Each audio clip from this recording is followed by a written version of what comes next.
वाहिगुरू जी का खालसा वाहिगुरू जी की फतेह। मैं तुहाडा अपना गीतकार सतनाम जिगरी अज कैरे वैब टीवी वालों जो असी इंटरव्यू करन जा रहे हैं वो साडे नामवर लेखक तरसेम सिंह जी बलरा। मैं उन्हां दी किताब नानक जोत कुछ सਮਾं पहलां पढ़ी तो मैनूं महसूस होया, पहलां मैं महसूस करदा हुंदा सीगा कि जिवें साडी असली गायकी, असली गीतकारी, असली जिहड़ा लेखकपना जिन्हों असीं कल्चर कह दिंदे आ, उहदे मुताबिक मैनूं ये सी कि जिवें तुकबंदी भी वो शायद खत्म हो जाऊ, पर मैनूं नहीं। जदों मैं नानक जोत किताब दे कुछ पन्ने पढ़े तो मैनूं पता लग्या कि भी ये तुकबंदी नूं जिउंदा रखण दे लई भी साडे हजे लेखक मौजूद ने। मैं उन्हां दे नाल फतेह दी सांझ पावांगा। सरदार तरसेम सिंह जी बलरा, वाहिगुरू जी का खालसा वाहिगुरू जी की फतेह। अच्छा तरसेम सिंह जी, मैं आप जी की किताब नानक जोत हुणी मैं उहदे 2 पन्ने पढ़े तो मैं जिवें पहलां आप जी नूं कहा कि मैनूं महसूस होया भी यार वाकया ही तुसीं किस तो सिख के लिखिया जां तुसीं उस पाए हुए पूर्ण ते चले हो जो साडे पहलां लेखक कविशर सन। तो मैं आप जी नूं एक सवाल पूछना चाहना कि तुसीं लिखना कित्थों सीखे? लिखण दी जिहड़ी रुचि है जी वो मेरे पिता जी ਗਿਆਨੀ गुरबचन सिंह बलरा जो कि अपने समय दे ਮੰਨੇ ਪ੍ਰਮੰਨੇ ਕਵਿਸ਼ਰਾਂ ਚੋਂ ਇੱਕ ਸੀ। ਉਹਨਾਂ ਨੇ ਸਾਨੂੰ ਗਾਉਣਾ ਸਿਖਾਇਆ। ਬਚਪਨ 'ਚ ਹੀ ਪਿਤਾ ਜੀ ਨੂੰ ਦੇਖ ਕੇ ਅਸੀਂ ਤਕਰੀਬਨ 7-8 ਸਾਲ ਦੀ ਉਮਰ ਦੇ ਵਿੱਚ ਮੈਂ ਕਵਿਸ਼ਰੀ ਗਾਉਂਦਾ ਸੀ ਬਾਪੂ ਜੀ ਨਾਲ। ਉਹਨਾਂ ਨੂੰ ਦੇਖ ਕੇ ਲਿਖਣਾ ਸਿੱਖਿਆ। ਉਹ ਆਪ ਲਿਖਦੇ ਸੀ, ਆਪਣਾ ਲਿਖਿਆ ਹੀ ਗਾਉਂਦੇ ਸੀ। ਸੋ ਉਹਨਾਂ ਨੂੰ ਦੇਖ ਕੇ ਬਸ ਲਿਖਣਾ ਤੇ ਗਾਉਣਾ ਸਿੱਖਿਆ। ਉਹਨਾਂ ਤੋਂ ਹੀ ਇਹ ਵਿਦਿਆ ਲਈ ਹੈ, ਲਿਖਣ ਦੀ ਤੇ ਗਾਉਣ ਦੀ। ਅੱਛਾ ਜੀ, ਮੈਂ ਆਪ ਜੀ ਨੂੰ ਪਹਿਲਾਂ ਵੀ ਕਿਹਾ ਕਿ ਵੀ ਇੰਨੀ ਪਰਪੱਕਤਾ ਦੇ ਨਾਲ, ਸ਼ਿੱਦਤ ਦੇ ਨਾਲ ਤੁਸੀਂ ਆਪਣੀਆਂ ਕਵਿਤਾਵਾਂ ਦੇ ਵਿੱਚ ਜਿਹੜੇ ਸ਼ਬਦ ਪਰੋਏ ਨੇ। ਮੈਂ ਆਪ ਜੀ ਨੂੰ ਇਹ ਵੀ ਪੁੱਛਣਾ ਚਾਹੂੰਗਾ ਕਿ ਅੱਜ ਤੱਕ ਆਪ ਜੀ ਦਾ ਮਾਨ ਸਨਮਾਨ ਕਿੰਨਾ ਕੁ ਹੈ? ਕਾਫੀ ਇਸ ਤੋਂ ਪਹਿਲਾਂ ਜਿਹੜੀਆਂ ਚੀਜ਼ਾਂ ਲਿਖੀਆਂ ਸੀਗੀਆਂ ਮੈਂ ਬੰਦਨਾ ਦੇ ਰੂਪ ਦੇ ਵਿੱਚ, ਤੇ ਜਿਸ ਤਰ੍ਹਾਂ ਕਿ ਫੁਟਕਲ ਕਵਿਤਾਵਾਂ, ਇਸ ਤਰ੍ਹਾਂ ਇੱਕ ਪ੍ਰਸੰਗ ਨਹੀਂ ਸੀ ਕਲਮਬੱਧ ਕੀਤਾ ਹਾਲੇ ਤੱਕ। ਤਾਂ ਉਹ ਅਸੀਂ ਸਟੇਜਾਂ 'ਤੇ ਗਾਉਣੀਆਂ, ਸੰਗਤਾਂ ਵੱਲੋਂ ਬੜਾ ਮਾਣ ਸਨਮਾਨ ਮਿਲਣਾ, ਤੇ ਜਿੰਨੇ ਕਿ ਵੀ ਵਿਦਵਾਨਾਂ ਮਹਾਂਪੁਰਸ਼ਾਂ ਨੇ ਸੁਣਨਾ ਤੇ ਹੱਲਾਸ਼ੇਰੀ ਦੇਣੀ, ਹੌਸਲਾ ਅਫਜ਼ਾਈ ਕਰਨੀ। ਇਸ ਬੁੱਕ ਨੂੰ ਲਿਖਣ ਤੋਂ ਪਹਿਲਾਂ ਮੇਰੇ ਇੱਕ ਖਾਸ ਨੇ ਸ਼ਖਸ ਜਿਨ੍ਹਾਂ ਦਾ ਮੈਂ ਦਿਲੋਂ ਬੜਾ ਆਦਰ ਸਤਿਕਾਰ ਕਰਦਾ। ਉਹਨਾਂ ਨੇ ਮੈਨੂੰ ਇੱਕ ਗੱਲ ਦਾ ਹੌਸਲਾ ਦਿੱਤਾ ਕਿ ਤੁਸੀਂ ਇਹ ਕੰਮ ਕਰ ਸਕਦੇ ਹੋ, ਕਿਉਂਕਿ ਇਹ ਬਹੁਤ ਘੱਟ ਦੇਖਣ ਦੇ ਵਿੱਚ ਆਇਆ ਕਿ ਇੱਕ ਜੋ ਬੁੱਕ ਹੈ, ਪੁਸਤਕ ਹੈ, ਉਹ ਜਨਮ ਤੋਂ ਜੋਤੀ ਜੋਤ ਤੱਕ ਹੋਵੇ। 5-4 ਪ੍ਰਸੰਗ ਦਾ ਤਕਰੀਬਨ ਮਿਲ ਜਾਂਦੇ ਹੈ। ਤੇ ਇਸ ਕਰਕੇ ਫਿਰ ਇਸ ਗੱਲ ਦੀ ਸੋਚ ਮਨ 'ਚ ਆਈ ਕਿ ਕਿਉਂ ਨਾ ਇੱਕ ਇਤਿਹਾਸ ਜੋ ਪ੍ਰਕਾਸ਼ ਤੋਂ ਲੈ ਕੇ, ਜਨਮ ਤੋਂ ਲੈ ਕੇ ਜੋਤੀ ਜੋਤ ਤੱਕ ਹੋਵੇ, ਗੁਰੂ ਨਾਨਕ ਦੇਵ ਸਾਹਿਬ ਜੀ ਦਾ, ਉਹ ਕਲਮਬੱਧ ਕੀਤਾ ਜਾਵੇ। ਸੋ ਇਹ ਹੱਲਾਸ਼ੇਰੀ ਦੇਣ ਵਾਲੇ ਪਿਤਾ ਜੀ ਅਤੇ ਉਸਤਾਦ ਜੀ ਜਿਨ੍ਹਾਂ ਤੋਂ ਮੈਂ ਸਰੰਗੀ ਦੀ ਵਿੱਦਿਆ ਲਈ ਗਿਆਨੀ ਸੁਖਚੈਨ ਸਿੰਘ ਅਤੇ ਹੋਰ ਜਿਹੜੇ ਸ਼ਖਸ ਦੀ ਮੈਂ ਗੱਲ ਕੀਤੀ ਹੈ, ਉਹਨਾਂ ਨੇ ਮੈਨੂੰ ਹੌਸਲਾ ਦਿੱਤਾ। ਇਸ ਕਰਕੇ ਮੈਂ ਇਹ ਲਿਖਣ ਦੇ ਯੋਗ ਹੋਇਆ, ਤਾਂ ਕਰਕੇ ਇਹ ਕਿਤਾਬ ਸੰਪੂਰਨ ਹੋ ਚੁੱਕੀ ਹੈ। ਅੱਛਾ ਤਰਸੇਮ ਸਿੰਘ ਜੀ, ਇੱਕ ਮੈਨੂੰ ਆਪ ਜੀ ਦੇ ਬੋਲਣ ਤੋਂ, ਦੱਸਣ ਤੋਂ ਪਤਾ ਲੱਗਿਆ ਕਿ ਆਪ ਢਾਡੀ ਵੀ ਹੋ ਜੀ, ਸਰੰਗੀ ਵਾਦਕ ਵੀ ਹੋ, ਅਤੇ ਕਿਤਾਬ ਲਿਖਣ ਦਾ ਆਪਦੇ ਮਨ 'ਚ ਜਿਹੜਾ ਖਿਆਲ ਆਇਆ, ਤੁਸੀਂ ਇਹਨੂੰ ਕੀ ਮਹਿਸੂਸ ਕਰਦੇ ਹੋ? ਕੀ ਸਮਝ ਕੇ ਮਤਲਬ ਤੁਸੀਂ ਇਸ ਖੇਤਰ 'ਚ ਪੈਰਾਂ ਰੱਖਣ ਦੀ ਕੋਸ਼ਿਸ਼ ਕੀਤੀ? ਇਸ ਕਿਤਾਬ ਨੂੰ ਲਿਖਣ ਦਾ ਮਨ 'ਚ ਮੈਂ ਤੁਹਾਨੂੰ ਜਿਵੇਂ ਪਹਿਲਾਂ ਦੱਸਿਆ ਹੈ ਕਿ ਮੈਨੂੰ ਜਿਹੜੇ ਮੇਰੀ ਰਚਨਾਵਾਂ ਗਾਉਂਦੇ ਸੀ ਮਾਝੇ ਦੁਆਬੇ ਦੇ ਕੁਛ ਢਾਡੀ ਮੇਰੇ ਮਿੱਤਰ ਵੀ ਨੇ, ਉਹਨਾਂ ਨੇ ਮੈਨੂੰ ਇਸ ਗੱਲ ਦਾ ਬੜਾ ਮਾਣ ਹੈ ਕਿ ਉਹਨਾਂ ਨੇ ਮੈਨੂੰ ਹਰ ਗੱਲ 'ਤੇ ਇਹ ਗੱਲ ਕਹਿਣੀ ਕਿ ਤਰਸੇਮ ਸਿੰਘ ਤੁਹਾਡੀ ਕਲਮ ਬੜੀ ਸੋਹਣੀ ਹੈ। ਕਿਉਂਕਿ ਮੈਂ ਫੇਸਬੁੱਕ 'ਤੇ ਨਾ ਆਪਣੀਆਂ ਰਚਨਾਵਾਂ ਪਾਉਂਦਾ ਰਹਿੰਦਾ ਸੀ ਅਕਸਰ ਕਈ ਸਾਲਾਂ ਤੋਂ। 2014 ਦੇ ਵਿੱਚ ਮੈਂ ਪਹਿਲਾਂ ਇੱਕ ਗੀਤ ਲਿਖਿਆ ਸੀਗਾ ਜੀ ਬੰਦਨਾ ਦੇ ਰੂਪ 'ਚ। ਉਸ ਤੋਂ ਬਾਅਦ ਫੁਟਕਲ ਗੀਤ ਲਿਖੇ, ਕਾਫੀ ਸਾਰੇ ਸ਼ੇਰ, ਧਾਰਮਿਕ ਲਿਖਦਾ ਧਾਰਮਿਕ ਹੀ ਆ ਮੈਂ ਸ਼ੁਰੂ ਤੋਂ। ਅਤੇ ਕਿਉਂਕਿ ਇਸ ਖੇਤਰ ਦੇ ਵਿੱਚ ਹੋਣ ਕਰਕੇ ਜ਼ਿਆਦਾ ਲਗਾਅ ਵੀ ਗੁਰਸਿੱਖੀ ਦੇ ਨਾਲ। ਪਿਤਾ ਜੀ ਵੀ 35-40 ਸਾਲ ਤੋਂ ਇਸੇ ਖੇਤਰ ਦੇ ਵਿੱਚ ਕੰਮ ਕਰ ਰਹੇ ਨੇ। ਅਸੀਂ ਕਵਿਸ਼ਰੀ ਗਾਉਣੀ ਸ਼ੁਰੂ ਕੀਤੀ ਪਿਤਾ ਜੀ ਨਾਲ। ਉਪਰੰਤ ਪਿਤਾ ਜੀ ਨੂੰ ਦੇਖ ਕੇ ਲਿਖਣ ਦਾ ਸ਼ੌਂਕ ਜਾਗਿਆ ਅਤੇ ਹੱਲਾਸ਼ੇਰੀਆਂ ਦਿੱਤੀਆਂ, ਮਾਣ ਸਨਮਾਨ ਵੀ ਹੋਏ ਕਿ ਕਲਮ ਬਹੁਤ ਸੋਹਣੀ ਹੈ। ਇਹ ਹੌਸਲੇ ਨੂੰ ਲੈ ਕੇ ਇਸ ਕਿਤਾਬ ਵੱਲ ਜੋ ਲਿਖਣ ਦੀ ਗੱਲ ਹੈ ਜੀ, ਉਹ ਇਹ ਸੀ ਕਿ ਅੱਜ ਕੱਲ੍ਹ ਜਿਹੜਾ ਸਾਡਾ ਢਾਡੀ ਕਲਾ ਹੈ ਨਾ, ਢਾਡੀ ਕਲਾ ਵਿੱਚ ਤਰਜ਼ਾਂ ਦਾ ਰੁਝਾਨ ਜ਼ਿਆਦਾ ਆ ਗਿਆ। ਮਤਲਬ ਗਾਇਕਾਂ ਦੀਆਂ ਅੱਜ ਕੱਲ੍ਹ ਗੀਤਾਂ ਦੀਆਂ ਤਰਜ਼ਾਂ 'ਤੇ ਸਾਡੇ ਢਾਡੀ ਵੀਰ ਜ਼ਿਆਦਾ ਫੋਕਸ ਕਰ ਰਹੇ ਨੇ। ਇਸ ਕਿਤਾਬ ਦੇ ਵਿੱਚ ਮੈਂ ਇੱਕੋ ਹੀ ਕੋਸ਼ਿਸ਼ ਕੀਤੀ ਹੈ ਕਿ ਪੁਰਾਤਨ ਛੰਦਾਬੰਦੀ ਅਤੇ ਢਾਡੀ ਵਾਰਾਂ ਮੈਂ ਇੱਕ ਵੀ ਤਰਜ ਇਸ ਦੇ ਵਿੱਚ ਨਹੀਂ ਪਾਈ, ਸਿਰਫ ਪੁਰਾਤਨ ਢਾਡੀ 12 ਤੇ ਛੰਦਾਬੰਦੀ ਦੇ ਵਿੱਚ ਇਹ ਸਾਰੀ ਕਿਤਾਬ 216 ਪੇਜ ਦੀ ਇਹ ਸੰਪੂਰਨ ਕੀਤੀ ਹੈ ਜੀ। ਹਾਂ, ਉਹ ਤਾਂ ਮੈਂ ਪਹਿਲਾਂ ਹੀ ਮੇਰੇ ਪਿਆਰੇ ਦਰਸ਼ਕਾਂ ਨੂੰ ਦੱਸ ਚੁੱਕਿਆ ਕਿ ਮੈਨੂੰ ਪਹਿਲਾਂ ਇਹ ਸੀਗਾ ਕਿ ਜੋ ਛੰਦਾਬੰਦੀ ਹੈ ਵੀ ਸ਼ਾਇਦ ਆਉਣ ਵਾਲੇ ਸਮੇਂ ਦੇ ਵਿੱਚ ਖਤਮ ਹੋ ਜੂ, ਪਰ ਜਦੋਂ ਮੈਂ ਆਪ ਜੀ ਦੀ ਕਿਤਾਬ ਪੜ੍ਹੀ ਤਾਂ ਮੈਨੂੰ ਮਹਿਸੂਸ ਹੋਇਆ ਕਿ ਨਹੀਂ, ਇਸ ਨੂੰ ਜਿੰਦਾ ਰੱਖਣ ਦੇ ਲਈ ਵੀ ਸਾਡੇ ਲੇਖ ਹੈਗੇ। ਪਰ ਮੈਂ ਜਦੋਂ ਵੇਖਿਆ ਕਿ ਆਪ ਜੀ ਦੀ ਕਿਤਾਬ ਦਾ ਜੋ ਮੁੱਖ ਬੰਦ ਹੈ ਉਹ ਮੇਰੇ ਸ਼੍ਰੋਮਣੀ ਲੇਖਕ ਸਰਦਾਰ ਮੁਖਤਿਆਰ ਸਿੰਘ ਜੀ ਬੀਲਾ ਸਾਹਿਬ, ਜਿਨ੍ਹਾਂ ਨੂੰ ਮੁਖਤਿਆਰ ਸਿੰਘ ਤੂਫਾਨ ਵੀ ਕਹਿੰਦੇ ਨੇ, ਤੂਫਾਨ ਬੀਲਾ ਸੌਰੀ, ਤੇ ਉਹਨਾਂ ਨੇ ਮਤਲਬ ਆਪ ਜੀ ਦਾ ਮੁੱਖ ਬੰਦ ਲਿਖਿਆ। ਉਸ ਤੋਂ ਹੀ ਮੈਨੂੰ ਪਤਾ ਲੱਗਿਆ ਸੀ ਕਿ ਤੁਹਾਡੀ ਮਤਲਬ ਇਹਨਾਂ ਕਲਮਾਂ 'ਤੇ ਬੜੀ ਵੱਡੀ ਪਕੜ ਆ, ਅਤੇ ਬੀਲਾ ਸਾਹਿਬ ਬਾਰੇ ਜਾਂ ਬੀਲਾ ਸਾਹਿਬ ਦੇ ਸੰਪਰਕ 'ਚ ਤੁਸੀਂ ਕਿਵੇਂ ਆਏ, ਇਹਦੇ ਬਾਰੇ ਕਿਰਪਾ ਕਰਕੇ ਜ਼ਰੂਰ ਚਾਨਣਾ ਪਾਓ। ਮੇਰੀ ਇਸ ਕਿਤਾਬ ਦੇ ਵਿੱਚ ਮੁੱਖ ਬੰਦ ਸਭ ਤੋਂ ਪਹਿਲਾਂ ਗਿਆਨੀ ਮੁਖਤਿਆਰ ਸਿੰਘ ਤੂਫਾਨ ਬੀਲਾ ਜੀ ਉਹਨਾਂ ਨੇ ਲਿਖਿਆ। ਇਸ ਦੇ ਵਿੱਚ ਹੀ ਮੈਂ ਜ਼ਿਕਰ ਕਰਨਾ ਚਾਹਾਂਗਾ ਗਿਆਨੀ ਤਰਲੋਚਨ ਸਿੰਘ ਭਮੱਦੀ, ਜੋ ਕਿ ਅੰਤਰਰਾਸ਼ਟਰੀ ਢਾਡੀ ਨੇ, ਬੜੇ ਹੀ ਵਿਦਵਾਨ ਨੇ। ਤੀਸਰੇ ਨੰਬਰ 'ਤੇ ਨੇ ਜੀ ਗਿਆਨੀ ਕੁਲਜੀਤ ਸਿੰਘ ਦਿਲਵਰ, ਜਿਹੜੇ ਕਿ ਮਹਾਨ ਢਾਡੀ ਭੀਸ਼ਮ ਪਿਤਾਮਾ ਕਹਿ ਲਈਏ ਅਸੀਂ, ਸਾਰੇ ਹੀ ਢਾਡੀ ਉਹਨਾਂ ਦਾ ਬਹੁਤ ਸਤਿਕਾਰ ਅਦਬ ਕਰਦੇ ਨੇ। ਗਿਆਨੀ ਦਿਆ ਸਿੰਘ ਦਿਲਵਰ ਜੀ ਦੇ ਸਪੁੱਤਰ। ਇਹਨਾਂ ਤਿੰਨੇ ਮਹਾਂਪੁਰਸ਼ਾਂ ਵਿਦਵਾਨਾਂ ਵੱਲੋਂ ਇਹਦੇ ਵਿੱਚ ਮੁੱਖ ਬੰਦ ਦੇ ਤੌਰ 'ਤੇ ਸ਼ਬਦ ਲਿਖੇ ਗਏ ਨੇ। ਸੋ ਗਿਆਨੀ ਜੋ ਲੇਖਕ ਨੇ ਮੁਖਤਿਆਰ ਸਿੰਘ ਜੀ ਤੂਫਾਨ ਬੀਲਾ, ਇਹਨਾਂ ਦੇ ਸੰਪਰਕ 'ਚ ਆਉਣ ਦਾ ਸਬੱਬ ਬਣਿਆ। ਮੈਂ ਕੁਝ ਸਮਾਂ ਬਿਲਾਸਪੁਰ, ਉਹਨਾਂ ਦੇ ਨਗਰ ਦੇ ਨੇੜੇ ਇੱਕ ਸ਼ਹਿਰ ਹੈ, ਛੋਟਾ ਜਿਹਾ ਕਸਬਾ ਪੈਂਦਾ, ਉਸ ਗੁਰਦੁਆਰਾ ਸਾਹਿਬ ਦੇ ਵਿੱਚ ਮੈਂ ਡਿਊਟੀ ਕੀਤੀ ਹੈ ਜੀ। ਬੱਚਿਆਂ ਨੂੰ ਸਿਖਾਉਣ ਵਾਸਤੇ ਇੱਕ ਅਕੈਡਮੀ ਚਲਾਉਂਦਾ ਸੀ ਮੈਂ। ਉੱਥੇ ਨੇੜੇ ਹੋਣ ਕਰਕੇ ਇਹਨਾਂ ਦੇ ਕੋਲ ਜਾਣ ਦਾ ਸਬੱਬ ਬਣਿਆ। ਉੱਥੋਂ ਸਾਡੀ ਇੱਕ, ਵੈਸੇ ਮੇਰੇ ਸਤਿਕਾਰਯੋਗ ਨੇ, ਮੇਰੇ ਪਿਤਾ ਜੀ ਦੇ ਸਮਾਨ ਨੇ, ਪਰ ਸਾਡਾ ਦਿਲੀ ਪਿਆਰ ਇੰਨਾ, ਜਦੋਂ ਵੀ ਜਾਈਦਾ ਘੰਟਿਆਂ ਬੱਧੀ ਸਮਾਂ ਬੈਠੇ ਰਹਿੰਦੇ ਪਰ ਪਤਾ ਨਹੀਂ ਲੱਗਦਾ। ਬੜੀਆਂ ਵਿਚਾਰਾਂ ਹੁੰਦੀਆਂ ਨੇ, ਬੜੇ ਖੁਸ਼ਦਿਲ, ਬੜੇ ਹਰ ਦਿਲ ਅਜ਼ੀਜ਼ ਇਨਸਾਨ ਨੇ ਜੀ। ਅੱਛਾ, ਇੱਕ ਹੋਰ ਮੈਂ ਵੇਖਿਆ ਜੀ ਕਿ ਜਿਵੇਂ ਸਾਡੇ ਫਿਲਾਸਫਰ ਨੇ ਜਾਂ ਸਾਡੀਆਂ ਆਮ ਕਹਾਵਤਾਂ ਨੇ ਕਿ ਕਿਤਾਬਾਂ ਜਿਹੜੀਆਂ ਇਹ ਬੰਦੇ ਦੀਆਂ ਇੱਕ ਬਹੁਤ ਹੀ ਚੰਗਾ ਮਿੱਤਰ ਹੁੰਦੀਆਂ ਨੇ, ਠੀਕ ਹੈ ਜੀ।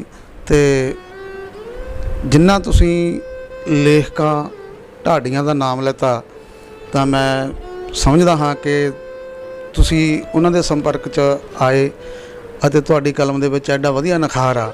ਮੈਂ ਇੱਕ ਹੋਰ ਗੱਲ ਪੁੱਛਣੀ ਚਾਹਾਂਗਾ ਆਪ ਜੀ ਤੋਂ ਕਿ ਜਿਵੇਂ ਲੇਖਕ ਆ ਜਿਹੜੇ ਵਿਚਾਰੇ ਸਾਡੇ ਵੀਰ, ਉਹਨਾਂ ਦੀ ਵਿੱਤੀ ਲੈਵਲ 'ਤੇ ਜੇਕਰ ਮਦਦ ਕਰੀ ਜਾਵੇ ਤਾਂ ਬਹੁਤ ਇਹੋ ਜਿਹੀਆਂ ਕਿਤਾਬਾਂ ਪਈਆਂ ਜਿਹੜੀਆਂ ਕਿ ਹਜੇ ਮਾਰਕੀਟ 'ਚ ਨਹੀਂ ਆਈਆਂ, ਜਾਂ ਛਾਪਣ ਨਹੀਂ ਰਹਿ ਗਈਆਂ, ਜਾਂ ਛਪਵਾਈ ਵੱਲੋਂ ਰਹਿ ਗਈਆਂ।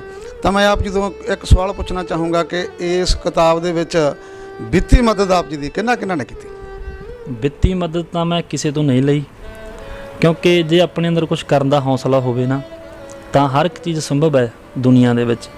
ਬੰਦੇ ਦੇ ਅੰਦਰ ਹੌਸਲਾ ਹੋਣਾ ਜ਼ਰੂਰੀ ਆ। ਹਾਂ, ਥੋੜ੍ਹਾ ਮੈਨੂੰ ਪਰੇਸ਼ਾਨੀਆਂ ਤਾਂ ਆਈਆਂ ਲਿਖਣ ਵੇਲੇ ਵੀ, ਕਿਉਂਕਿ ਜਿਹੜਾ ਇਹਨੂੰ ਲਿਖਣ ਦਾ ਜਦੋਂ ਸਬੱਬ ਬਣਿਆ ਨਾ, ਮੇਰੇ ਮਨ 'ਚ ਖਿਆਲ ਆਇਆ ਕਿ ਕਿਉਂ ਨਾ ਗੁਰੂ ਨਾਨਕ ਦੇਵ ਜੀ ਦੇ ਜੀਵਨ ਤੋਂ ਸ਼ੁਰੂਆਤ ਕੀਤੀ ਜਾਵੇ। ਅਤੇ ਮੈਨੂੰ ਲਿਖਣ ਦਾ ਇੰਨਾ ਕੁ ਉਦੋਂ ਪ੍ਰੋਬਲਮ ਆਈ ਕਿਉਂਕਿ ਗ੍ਰੰਥ ਖਰੀਦਣ ਵਾਸਤੇ ਵੀ ਮੈਨੂੰ ਥੋੜ੍ਹਾ ਜਿਹਾ ਆਰਥਿਕ ਤੌਰ 'ਤੇ ਮਜਬੂਰ ਸੀ ਮੈਂ।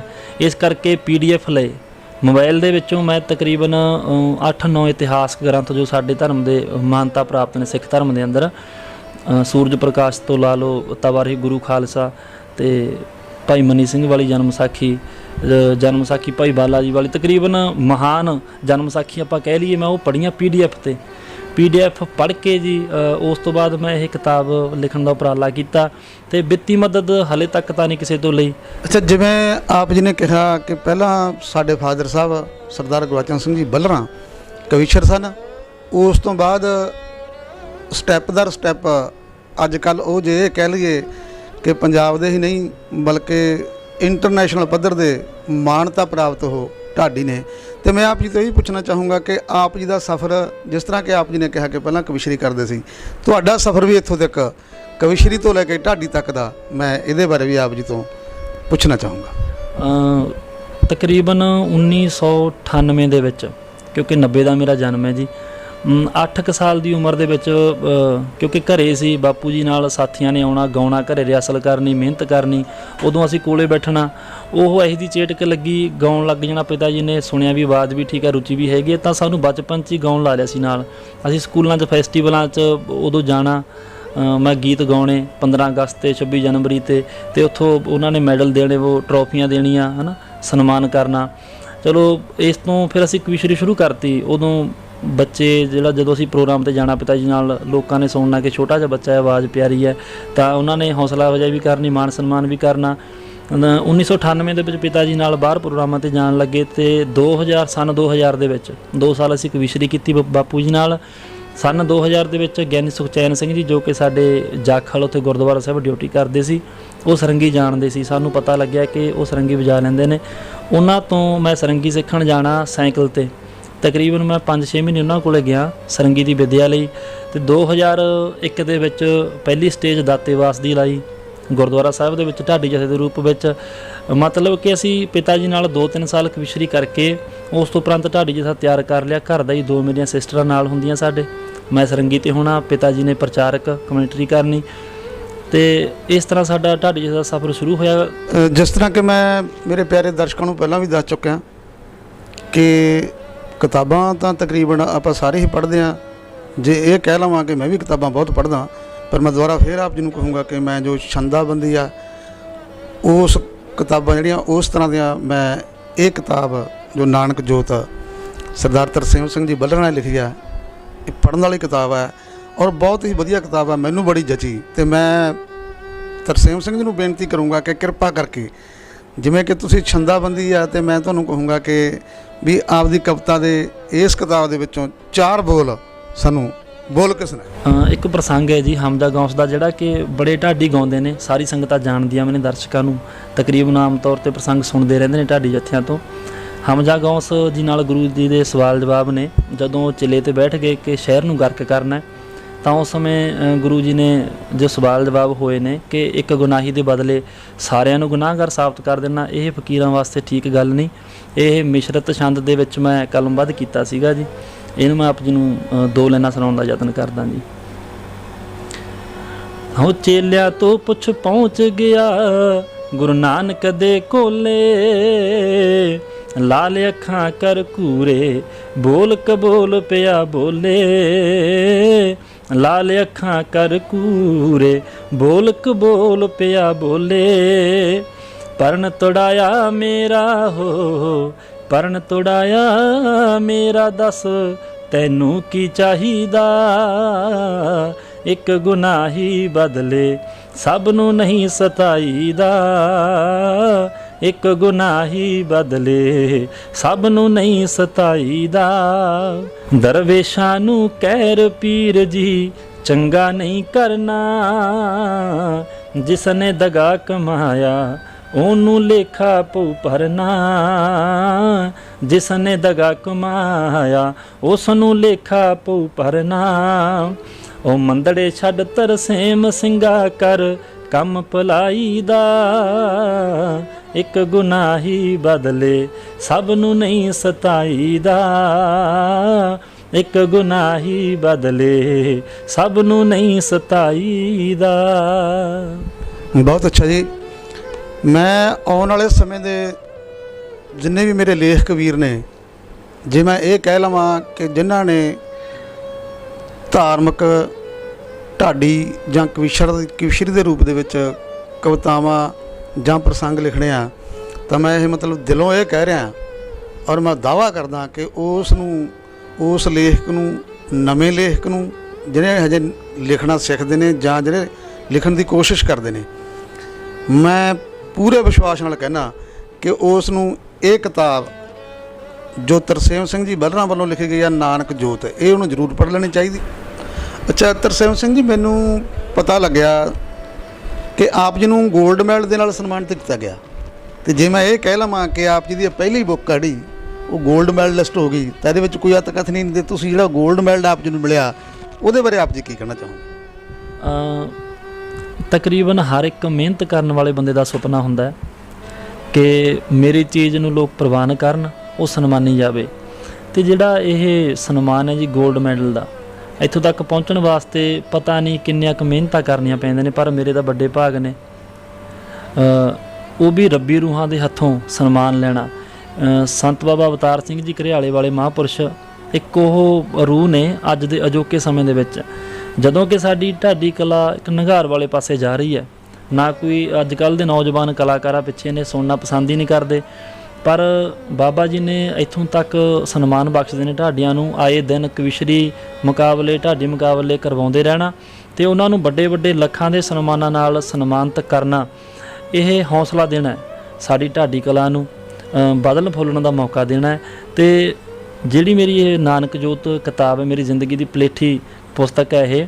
ਸੋਚਿਆ ਨਹੀਂ ਸੀ ਲਿਖਣ ਵੇਲੇ, ਠੀਕ ਹੈ ਕਠਿਨਾਈਆਂ ਆਈਆਂ, ਰਾਤਾਂ ਨੂੰ ਬੈਠ ਕੇ ਲਿਖਦਾ, ਸੋਚਦਾ ਸੀ ਕਿ ਲੋਕਾਂ ਦੇ ਵਿੱਚ ਜਾਵੇਗੀ, ਪਿਆਰ ਮਿਲੂਗਾ, ਪਰ ਇੰਨਾ ਮਹਾਂਪੁਰਸ਼ਾਂ ਨੇ ਮਾਣ ਸਨਮਾਨ ਕਰਨਾ ਹੈ ਇਹ ਨਹੀਂ ਸੋਚਿਆ ਸੀ ਕਦੇ ਵੀ। ਇਹਨੂੰ, ਇਸ ਖੁਸ਼ੀ ਨੂੰ ਸ਼ਬਦਾਂ 'ਚ ਤਾਂ ਬਿਆਨ ਕਰਨਾ ਨਾਮੁਮਕਿਨ ਹੈ ਜੀ। ਤੇ ਬਸ ਮਹਾਂਪੁਰਸ਼ਾਂ ਦੇ ਅੱਗੇ ਸਤ-ਸਤ ਪ੍ਰਣਾਮ ਹੈ ਜੀ, ਜਿਹੜੇ ਇੰਨਾ ਉਹਨਾਂ ਨੇ ਹੌਸਲਾ ਬਖਸ਼ਿਆ। ਜਾਣੀ ਕਿ ਆਪ ਜੀ ਦੇ ਕਹਿਣ ਦਾ ਭਾਵ ਇਹ ਆ ਕਿ ਆਪ ਜੀ ਦੀ ਪਹਿਲੀ ਕਿਤਾਬ ਦੀ ਘੁੰਡ ਚੁਕਾਈ ਹੋਈ ਤਾਂ ਮਹਾਂਪੁਰਸ਼ਾਂ ਵੱਲੋਂ, ਔਰ ਆਪ ਜੀ ਦੀ ਪਹਿਲੀ ਕਿਤਾਬ ਹੀ 골ਡ ਮੈਡਲਿਸਟ ਹੋਈ, ਆਪ ਜੀ ਨੂੰ 골ਡ ਮੈਡਲ ਦੇ ਨਾਲ ਸਨਮਾਨਿਤ ਕੀਤਾ ਗਿਆ। ਤਰਸੇਮ ਸਿੰਘ ਜੀ, ਅੱਜ ਕੱਲ੍ਹ ਮੈਂ ਵੇਖਿਆ, ਮੈਂ ਬੜੇ ਮਤਲਬ ਸਟੇਜਾਂ ਦੇ ਉੱਪਰ ਜਿਹੜੇ ਸਾਡੇ ਢਾਡੀ ਸਾਹਿਬਾਨ ਨੇ, ਉਹ ਬੜੀਆਂ ਮਤਲਬ ਦੂਸਰੀਆਂ ਤਰਜ਼ਾਂ ਨੂੰ ਤਰਜੀਹ ਦਿੰਦੇ ਨੇ, ਜੇ ਆਪਾਂ ਕਹਿ ਦਈਏ ਜਿਹਨੂੰ ਕਿ ਸਾਡੇ ਕਲਚਰ ਤੋਂ ਆਊਟ, ਬੜੀਆਂ ਇਹੋ ਜਿਹੀਆਂ ਤਰਜ਼ਾਂ ਨੇ ਜਿਹਦਾ ਕਿ ਸਾਡੇ ਢਾਡੀ ਕਲਚਰ ਦੇ ਨਾਲ ਕੋਈ ਵਾਸਤਾ ਨਹੀਂ ਹੁੰਦਾ। ਜੋ ਨਵੇਂ ਢਾਡੀ ਨੇ, ਜਿਹੜੇ ਮੰਚ ਦੇ ਉੱਪਰ ਆ ਕੇ ਜਿਨ੍ਹਾਂ ਨੇ ਸਾਡੇ 'ਚ ਜੋਸ਼ ਭਰਨਾ ਹੁੰਦਾ, ਸਾਡੇ ਲਈ ਪ੍ਰੇਰਨਾ ਸਰੋਤ ਨੇ, ਜਿਨ੍ਹਾਂ ਨੇ ਸਾਡੀ ਕੌਮ ਦੇ ਵਿੱਚ ਨਿਖਾਰ ਲੈ ਕੇ ਆਉਣਾ ਹੁੰਦਾ, ਜਿਨ੍ਹਾਂ ਨੇ ਸਾਡੀ ਕੌਮ ਨੂੰ ਸੁਚੇਤ ਕਰਨਾ ਹੁੰਦਾ, ਪਰ ਉਹ ਇਸ ਮੇਰੇ ਚਾਰੇ ਪੱਖਾਂ ਤੋਂ ਪਾਸੇ ਨੇ। ਜਾਣੀ ਕਿ ਜੇ ਮੈਂ ਇਹ ਕਹਿ ਲਵਾਂ ਕਿ ਸਮਾਜਿਕ ਪੱਖ ਜਿਹੜਾ ਉਹਨਾਂ ਦਾ, ਉਹ ਉਹਨਾਂ ਵਧੀਆ ਨਹੀਂ, ਜਾਂ ਉਹ ਉਹਨਾਂ ਵਧੀਆ ਲਿਖਦੇ ਨਹੀਂ, ਜਾਂ ਉਹ ਉਹਨਾਂ ਵਧੀਆ ਗਾਉਂਦੇ ਨਹੀਂ, ਪਰ ਮੈਂ ਆਪ ਜੀ ਦੀ ਕਿਤਾਬ ਨੂੰ ਵੇਖ ਕੇ, ਪੜ੍ਹ ਕੇ ਇਹ ਪੁੱਛਣਾ ਚਾਹੁੰਦਾ ਆਪ ਜੀ ਨੂੰ ਕਿ ਤੁਸੀਂ ਉਹਨਾਂ ਭੜਕੀਲੇ ਤਰਜ਼ਾਂ ਵਾਲੇ ਢਾਡੀਆਂ ਬਾਰੇ ਕੀ ਕਹਿਣਾ ਚਾਹੋਗੇ? ਬਿਲਕੁਲ, ਕਿਉਂਕਿ ਤਕਰੀਬਨ ਸਾਰੇ ਮੈਥੋਂ ਸਿਆਣੇ ਨੇ, ਮੇਰੀ ਉਮਰ ਵੀ ਕੁਛ ਨਹੀਂ ਉਹਨਾਂ ਦੇ ਮੁਤਾਬਕ, ਤਾਂ ਸੀਨੀਅਰ ਨੇ ਸਾਰੇ ਜਿੰਨੇ ਕੁ ਵੀ ਢਾਡੀ ਵਿਚਰ ਰਹੇ ਨੇ ਅੱਜ। ਪਰ ਬੇਨਤੀ ਇੱਕੋ ਹੀ ਹੈ, ਕੁਛ ਮੇਰੇ ਸਮਕਾਲੀ ਵੀ ਮੁੰਡੇ ਨੌਜਵਾਨ ਹੈਗੇ ਨੇ, ਠੀਕ ਹੈ ਜੀ, ਤਰਜ਼ ਸਿੱਖ ਲਓ, ਕਦੇ ਗਾ ਵੀ ਲਓ, ਕੋਈ ਮਾੜੀ ਨਹੀਂ, ਪਰ ਕਾਰਨ ਕੀ, ਜੋ ਆਪਣਾ ਪੁਰਾਤਨ ਵਿਰਸਾ ਹੈ ਨਾ, ਜਿਹੜਾ ਬਜ਼ੁਰਗਾਂ ਤੋਂ ਮਿਲਿਆ, ਤੇ ਉਹ ਨਾ ਵਿਸਾਰੋ, ਕਿਉਂਕਿ ਸਾਡੇ ਰੂਹ ਦੀ ਖੁਰਾਕ ਹੈ। ਆਉਣ ਵਾਲੇ ਸਮੇਂ 'ਚ ਇਹਨੂੰ ਜਿਉਂਦਾ ਰੱਖਣ ਵਾਸਤੇ ਸਾਨੂੰ ਉਪਰਾਲੇ ਕਰਨ ਦੀ ਲੋੜ ਹੈ। ਮੇਰੀ ਇਸ ਕਿਤਾਬ ਦੇ ਵਿੱਚ ਮੈਂ ਛੰਦਾਬੰਦੀ ਕੀਤੀ ਹੈ, ਕੋਰੜਾ, ਕਵਿੱਤ, ਡਿਉਢੇ, ਸਰਪਟ ਛੰਦ, ਭਾਵ ਕਿ ਤਰਜ਼ਾਂ ਵੀ ਲਿਖ ਸਕਦਾ ਸੀ, ਬਹੁਤ ਸੌਖੀਆਂ ਨੇ ਲਿਖਣੀਆਂ, ਪਰ ਮੇਰਾ ਮਕਸਦ ਇਹ ਸੀ ਕਿ ਸਾਡਾ ਜਿਹੜਾ ਪੁਰਾਣੇ ਬਜ਼ੁਰਗਾਂ ਵਾਲਾ ਰੰਗ ਹੈ ਨਾ, ਢਾਡੀ ਕਵਿਸ਼ਰੀ ਕਲਾ, ਉਹ ਜਿਉਂਦਾ ਰਹੇ। ਤੇ ਮੇਰੀ ਬੇਨਤੀ ਹੈ ਸਾਰੇ ਢਾਡੀ ਕਵਿਸ਼ਰਾਂ ਨੂੰ ਇਸ ਚੈਨਲ ਦੇ ਮਾਧਿਅਮ ਰਾਹੀਂ ਕਿ ਮਿਹਨਤ ਕਰੋ, ਠੀਕ ਹੈ, ਤਰਜ਼ਾਂ ਸਿੱਖ ਲਓ, ਕੋਈ ਮਾੜਾ ਨਹੀਂ, ਰਾਗ ਸਿੱਖਣੇ ਕੋਈ ਮਾੜੇ ਨਹੀਂ, ਪਰ ਜੇ ਢਾਡੀਆਂ ਤਾਂ ਢਾਡੀ ਕਲਾ ਹੀ ਆਪਾਂ ਨੂੰ ਆਉਣੀ ਬਹੁਤ ਜ਼ਰੂਰੀ ਹੈ। ਮਿਹਨਤ ਕਰਨੀ ਇਸ ਵਾਸਤੇ ਬਹੁਤ ਜ਼ਰੂਰੀ ਹੈ। 12 ਢਾਈਏ, ਮਿਰਜ਼ੇ, ਇਹਨਾਂ ਦੀਆਂ ਮਿਹਨਤਾਂ ਕਰੋ, ਇਹ ਬਹੁਤ ਜ਼ਰੂਰੀ। ਨਵਾਂਪਨ ਲਿਆਉਣਾ ਵੀ ਲਾਜ਼ਮੀ ਹੈ, ਪਰ ਸਾਨੂੰ ਆਪਣੇ ਵਿਰਸੇ ਨਾਲ ਜੁੜੇ ਹੋਣਾ ਜ਼ਰੂਰੀ ਹੈ। ਇਹ ਸਾਡੀ ਕੌਮ ਦਾ ਇੱਕ ਦੁਖਦਾਈ ਇਹ ਪਲ ਹੈ ਜਿਹੜਾ ਅੱਜ ਕੱਲ੍ਹ ਅਸੀਂ ਵਿਸਰਦੇ ਜਾ ਰਹੇ ਹਾਂ। ਦਰਸ਼ਕਾਂ ਨੂੰ ਵੀ ਬੇਨਤੀ ਹੈ, ਜਿੰਨੀ ਵੀ ਸੰਗਤਾਂ ਸੁਣਦੀਆਂ ਨੇ, ਕਿ ਚੰਗੇ ਢਾਡੀ ਸੁਣਿਆ ਕਰੋ, ਜਿਨ੍ਹਾਂ ਨੇ ਮਿਹਨਤਾਂ ਕੀਤੀਆਂ ਨੇ, ਜਿਨ੍ਹਾਂ ਨੇ ਉਸਤਾਦਾਂ ਤੋਂ ਛਿੱਤਰ ਖਾਧੇ ਨੇ। ਮੈਂ ਬਹੁਤ ਧੰਨਵਾਦ ਕਰਦਾ ਕੈਰੇ ਵੈਬ TV ਵੀਰ ਪਰਮਜੀਤ ਸਿੰਘ ਜੀ ਕੈਰੇ, ਤੇ ਆਪ ਜੀ ਦਾ, ਜਿਨ੍ਹਾਂ ਨੇ ਸਮਾਂ ਕੱਢ ਕੇ ਅੱਜ ਇੱਥੇ ਪਹੁੰਚੇ ਹੋ ਤੇ ਇੰਟਰਵਿਊ ਕੀਤੀ ਹੈ। ਸੋ ਇਹ ਸਨ ਜੀ ਤਰਸੇਮ ਸਿੰਘ ਜੀ ਬੱਲਰਾਂ, ਜੋ ਕਿ ਬੜੀ ਛੋਟੀ ਉਮਰ ਕਹੂੰਗਾ ਮੈਂ ਤਾਂ, ਛੋਟੀ ਉਮਰ ਦੇ ਵਿੱਚ ਵੱਡੀਆਂ ਮਾਲਾਂ ਮਾਰੀਆਂ ਇਹਨਾਂ ਨੇ। ਮੇਰੇ ਖਿਆਲ 'ਚ ਦੇ ਵਿੱਚ ਤਾਂ ਇਹ ਬਹੁਤ ਵੱਡੀ ਮਾਲਾ ਕਿ ਸਾਡੇ ਨੌਜਵਾਨ ਪੀੜ੍ਹੀ ਨੂੰ ਇੱਕ ਉਹ ਕਿਤਾਬ ਦੇਣੀ ਜਿਹਦੇ ਬਾਰੇ ਮੈਂ ਆਪ ਜੀ ਨੂੰ ਪਹਿਲਾਂ ਵੀ ਆਪ ਜੀ ਦੇ ਨਾਲ ਸਾਂਝ ਪਾਈ ਸੀ ਕਿ ਮੈਂ ਸੋਚ ਵੀ ਨਹੀਂ ਸਕਦਾ ਕਿ ਛੰਦਾਬੰਦੀ ਦੇ ਵਿੱਚ ਕੋਈ ਇੰਨੀ ਵਧੀਆ ਤੇ ਐਡੀ ਛੋਟੀ ਉਮਰ ਦੇ ਵਿੱਚ ਬੰਦਾ, ਕੋਈ ਸਾਡਾ ਵੀਰ ਕਿਤਾਬ ਲਿਖ ਸਕਦਾ। ਮੈਂ ਦੁਬਾਰਾ ਫੇਰ ਤਰਸੇਮ ਸਿੰਘ ਜੀ ਨਾਲ ਬੱਲਰਾਂ ਨਾਲ ਫਤਿਹ ਦੀ ਸਾਂਝ ਪਾਊਂਗਾ। ਵਾਹਿਗੁਰੂ ਜੀ ਕਾ ਖਾਲਸਾ, ਵਾਹਿਗੁਰੂ ਜੀ ਕੀ ਫਤਿਹ।